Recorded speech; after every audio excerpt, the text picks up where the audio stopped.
Shalom, shalom, que Dieu soit loué, que Dieu soit béni. Nous venons par cet extrait de vidéo passer ces moments bénis parce que nous croyons que Dieu nous a fait grâce d'être comptés parmi les vivants. Et pour nous qui sommes au Congo-Brazzaville, nous sommes en pleine saison sèche. Nous croyons que Dieu est le maître des temps et des circonstances et c'est lui aussi qui a créé les saisons, les périodes. Chers frères et sœurs, nous voyons donc que oui, il y a un élément commun parmi les hommes. Il y a une chose commune parmi les hommes, c'est la souffrance. Nous en avons vu, même dans l'Ancien Testament, comment Jérémie pouvait dire « Pourquoi ma souffrance est-elle continuelle ?» Et aussi l'apôtre Paul a dit « J'estime donc que les souffrances du temps présent ne sauraient être comparées à la gloire à venir qui sera révélée pour nous. » Peut-être que vous traversez le monde de souffrance. Et en temps de souffrance, c'est un temps où les gens s'attristent, les gens sont dans des difficultés, ça ne marche pas et voilà. Donc c'est un temps où la foi peut connaître un coup, où la foi peut baisser. Mais nous venons par cet extrait de vidéo pour vous rappeler que vous devez continuer à croire. Parce que la foi, c'est un mystère. La foi, c'est comme une grossesse spirituelle que l'on porte. Et un jour, cette grossesse amènera l'enfantement. Et si vous avez la foi et que vous croyez en quelque chose de la part du Seigneur en votre faveur, c'est comme une grossesse que vous portez et un autre temps, ça pourra donner vraiment des fruits. C'est-à-dire, vous allez voir ce que vous avez demandé de la part du Seigneur ou bien ce à quoi vous attendez de la part du Seigneur.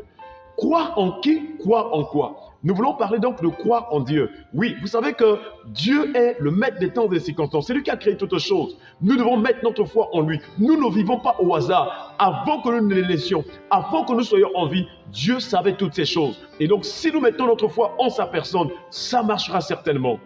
Croire que Dieu existe. Il y a un texte de l'Épître aux Hébreux qui nous dit que Or, sur la foi, il est impossible de lui être agréable parce qu'il faut que celui qui s'approche de Dieu croit que Dieu existe et qu'il est le remédiateur de ceux qui le cherchent. Si tu crois que Dieu est, il est avec toi, il est en toi, il marche avec toi, il te protège, te garde. Si tu as la foi que Dieu est, et surtout en temps où tu rentres dans la prière, si tu crois que Dieu est, il est là, il existe. Alors, chers frères et sœurs, ceux qui s'en suivent, c'est la rémunération, c'est-à-dire obtenir quelque chose de bon de la part du Seigneur, la visitation divine, la bénédiction.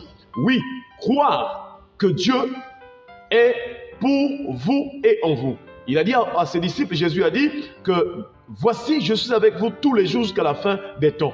Où que vous vous trouviez, dans n'importe quelle situation, de nuit comme de jour, croyez que Dieu est pour vous, il est en vous. Quand vous dormez, quelquefois vous faites des mauvais rêves, vous avez parfois des situations difficiles, mais vous en sortez. Pourquoi? Parce que Dieu est en vous, il est pour vous, il est avec vous. Chers frères et sœurs, croire que Dieu peut tout. Croire que Dieu est tout-puissant, il est capable, quelle que soit la situation. La toute-puissance de Dieu, oui, vient pour nous débloquer les situations là où nous sommes au pied du mur. Il a séparé la mer Rouge en deux. S'il est Dieu, il est tout-puissant. Il a nourri des gens avec le pain qui pouvait descendre du ciel. Oui, Dieu peut tout, quels que soient les moments que tu traverses, quelle que soit la situation dans laquelle tu te trouves, Dieu est tout-puissant. Il peut tout. Il a purifié les lépreux, il a guéri des malades, des paralytiques, il a aussi ressuscité les morts. Connaît-il de ta situation? Dieu peut tout dans ta vie. Crois en lui. Crois que Dieu est le maître des temps et des circonstances. Oui, je ne sais pas quels sont les temps que tu es en train de traverser, mais il y a un maître qui soit au-dessus des temps et des circonstances. Un jour, les Daniel avaient une situation où le roi voulait faire périr tous les sages de Babylone. Parce que le roi avait fait un rêve et voilà, il avait oublié son rêve et son esprit. Il n'avait pas l'explication, mais il avait décidé de faire tuer tous les sages de Babylone. Mais lorsque Daniel et ses compagnons sont rentrés en prière, Dieu a changé les temps et les circonstances. Chers frères et sœurs, quels que soient les dangers, les moments que tu traverses, Dieu est capable de changer ce temps-là. Je ne sais pas si vous êtes en train de devoir des gens, vous avez beaucoup de dettes. Dieu est capable de vous changer cette situation. Vous êtes locataire, il est capable de changer votre identité pour que vous deveniez propriétaire. Je ne sais pas quelle est la situation dans laquelle vous vous trouvez, mais Dieu m'envoie pour t'apporter cette bonne nouvelle. Il va changer ta situation, il va changer ta condition. Et Anne, lorsque Anne a eu l'enfant, elle a chanté un cantique en disant « De la poussière, tu retires le pauvre, du fumier, tu relèves l'indigent pour les faire asseoir avec les grands. » Que Dieu t'élève au nom de Jésus. Crois qu'il y a un temps fixé par Dieu.